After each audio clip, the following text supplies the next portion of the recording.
Dans la luminosité la plus totale, nous allons revenir sur cette défaite du Paris Saint-Germain, 2-1 à l'AC Milan. Le Paris Saint-Germain est en grand danger dans cette poule. Nono est avec nous. Salut Nono. Salut Sacha. Alors Nono, moi je vais donner mon point de vue très clairement et je vais donner la raison pour laquelle le Paris Saint-Germain s'est incliné hier. Et en plus de ça, pourquoi le Paris Saint-Germain a été défait de cette manière-là. Parce qu'on peut perdre un match. Ça arrive de perdre un match, ça arrive à tout le monde. Regardez Barcelone hier, ils ont perdu. Il y a souvent des surprises tout au long de la saison. Mais il faut perdre avec dignité. Et là, hier, il n'y a eu aucune dignité. Moi, Nono, que tu le veuilles ou non, que vous le vouliez ou non, cette soirée d'anniversaire lundi soir avec Marco Verratti pose problème. Pourquoi? Parce que déjà, aucun club ne va en boîte de nuit 48 heures avant un match de Ligue des Champions. D'accord, ils n'étaient que 3, mais quand même 3. Et pour cause, les 3 plus mauvais hier, Nono, c'est les 3 qui ont été à cet anniversaire-là. Lucas Hernandez qui sort sur blessure, Mbappé inexistant, transparent, fantomatique, et Hakimi qui a été un peu moins mauvais que ces deux-là, mais qui n'a pas été non plus au niveau. Alors les autres non plus n'ont pas été au niveau, hein, très clairement. Mais après, est-ce que les autres n'ont pas fait d'autres choses vu que eux ont été aussi là-bas? Moi je suis désolé Nono, le premier fautif, pour moi, hein, c'est Luis Enrique. Qu'est-ce que tu veux qu'il fasse, Nasser? Il est à l'hôpital, il s'est fait opérer du genou, il a pris Luis Enrique, il lui fait confiance. Luis Enrique, 48 heures avant le match contre Newcastle, tu les vois à droite à gauche en train de faire la fête. 4-1 contre Newcastle. Tu l'as dit toi-même, Nono, Newcastle n'est pas un foudre de guerre. Newcastle, t'en as pris 4 contre eux, mais eux, ils se sont fait déchirer 2 fois, Nono, contre le Borussia Dortmund que t'as dominé au Parc des Princes de foot en comble. Donc maintenant, il y a très très grand danger dans cette poule.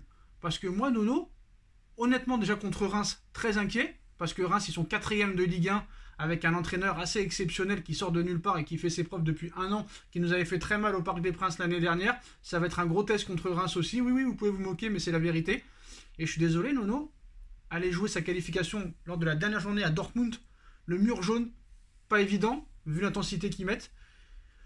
Si tu gagnes pas contre Newcastle, ça va être problématique. Mais maintenant, j'ai 2 questions pour vous et pour toi, Nono. Première question, est-ce que cette sortie en boîte de nuit lundi soir est une des raisons pour laquelle Paris s'est incliné? Et la deuxième raison, est-ce que Enrique est fautif de ça? Parce que c'est lui quand même qui mène ses troupes. Et que se passerait-il, Nono, si Paris se faisait éliminer dès les poules? Eh bien, on va commencer par le commencement. Bon, moi, je suis pas trop d'accord avec toi, même si c'est pas la meilleure des préparations. La cause de la défaite, on a vu la limite de certains joueurs, tout simplement. On a vu la limite de Kolo Muani, voilà. On en a parlé en début de saison. 80 millions, qu'est-ce qu'il a fait, Kolo Muani? Il marque des buts à Francfort dans un championnat où c'est très très ouvert. Donc, à la limite, c'est plus facile qu'en Ligue 1. Donc, on a vu la limite de certains joueurs. Skriniar, vraiment, c'est une interrogation. Ils ne se sont pas aperçus que ce joueur était d'une lenteur abyssale. Marquinhos, qui est plus du tout dans le coup. Voilà. Et maintenant, on va revenir au milieu de terrain. On en parle depuis des mois et des mois. Au milieu, ça suffit pas. Ça suffit pas. Il te faut des box-to-box. Bon, Zaïre Emery, ça va, mais 17 ans, le môme. On peut pas trop lui en demander.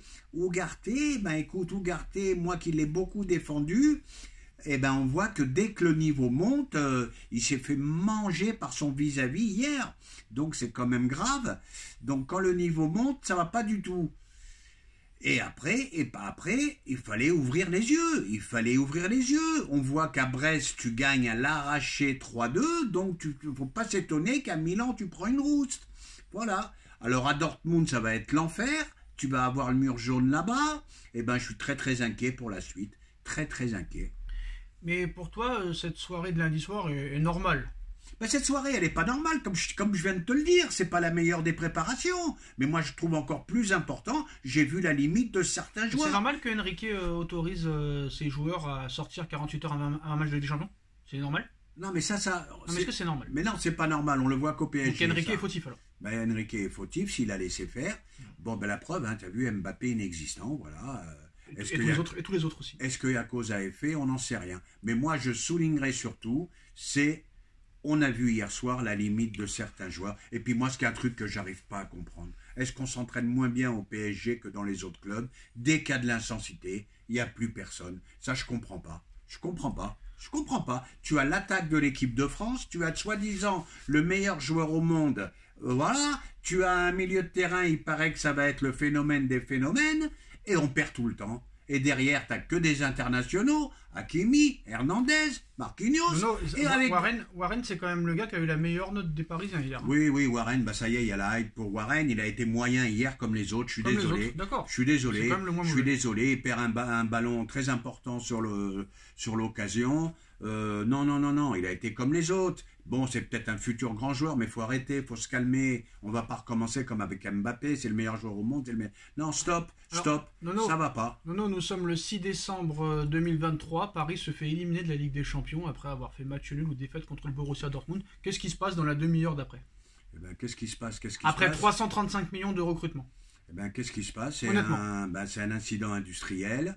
Enrique en danger. Non, mais là, c'est pire que ça, non. Attends, je te finis. Mbappé qui finalement partira. Il peut se passer beaucoup de choses. Et peut-être la fin du Qatar. Parce que là, ce serait vraiment dramatique. Là, ce serait vraiment un séisme. Oui, mais qu'est-ce que tu veux que je te dise, Sacha? Un tsunami, un naufrage, Sacha, un crash. Sacha, il surpaye les transferts. 80 Ramos, 80 Kolo Muani. Combien de fois on a dit? Oui, mais quand Manchester City achète un Alvarez méconnu à 80 millions, là, par contre, c'est pas grave. Et pourtant, Alvarez, il a fait ses preuves. Ah oui, c'est ça le problème aussi. Kolo Muani, moi je vais faire le récapitulatif. Kolo Muani, c'est trop, ça on est d'accord. Voilà, il a fait une bonne saison à Francfort, il a fait 2 bonnes entrées en équipe de France pendant la Coupe du Monde, ça y est, on l'a pris pour un phénomène. Et Nono, surtout... il est limité devant des blocs bas. Nono, surtout il lui faut de l'espace lui aussi. Le sujet, Nono, c'est encore une fois hier Xavi Simons, homme du match du Red Bull Leipzig. En 16 matchs avec le Red Bull Leipzig, c'est 5 buts, 7 passes décisives. Déjà 2 fois homme du match sur les 4 premières journées de Ligue des Champions. Ça veut dire beaucoup de choses quand même. Est-ce ça aussi la première erreur du mercato de ne pas l'avoir gardé? Bien sûr, c'est une erreur gigantesque. Il progresse à pas de géant, ce petit. Il progresse à pas de géant. Le but magnifique hier. Voilà. Et puis n'oublions pas une chose. Il n'y a aucune créativité au PSG. Il n'y a pas de créateur. Et je crois que c'est là le plus gros problème. Je vais te dire, le Kylian Mbappé, il doit regretter les petits caviars de Messi et Neymar. Hein. Alors, bon, on ne va pas reprendre le sujet Messi-Neymar. Mais ce que tu as gagné en course, tu l'as perdu en créativité. Alors, information à prendre avec des pincettes, c'est espagnol. Information, la Cadena Ser, Nono, la Cadena Ser. Bon. Le Real Madrid ne souhaiterait plus recruter Kylian Mbappé. Et d'après Romain Molina, l'objectif numéro 1 de Florentino Pérez l'année prochaine, c'est un numéro 9 de pointe. Et pas autre chose. Donc ce n'est pas les critères de Mbappé du tout, Nono. Ce serait plus vers Erling Haaland ou un Alvarez de Manchester City. Plus un Haaland parce qu'il y a une clause. Contrairement à Alvarez où il n'y a pas de clause. Voilà. Ça, on s'en doutait très clairement. Et vu les performances de Mbappé, Nono, peut-être que Pérez se dit non, je ne vais pas me ruiner pour ça, moi. Combien de fois je me suis fait insulter, combien de fois je me suis fait avoir. Je l'ai dit, moi, Mbappé, très fort joueur, mais il a des lacunes. Il gâche beaucoup devant le but. Il a sa pointe de vitesse, ok. Il a une pointe de vitesse phénoménale. Le problème maintenant, c'est que sa pointe de vitesse ne suffit plus. Voilà, il subit des prises à 2, des prises même à 3, on se dirait en basket NBA, carrément prise à 2 hier, j'ai vu. Voilà, 2000 années sur lui, et voilà, il bouge plus. Voilà, n'oubliez jamais que Mbappé, c'est ni Messi ni Neymar. Voilà, c'est un finisseur, c'est pas un créateur. Donc voilà, il peut pas te changer un match. Un créateur peut te changer un match. Voilà les postos, c'est la fin de cette vidéo. Dites-nous en commentaire ce que vous en pensez. On like, on partage, on commente, on s'abonne. On se retrouve très vite pour une nouvelle vidéo. Merci Nono, merci à tous. Merci Sacha, tchuss.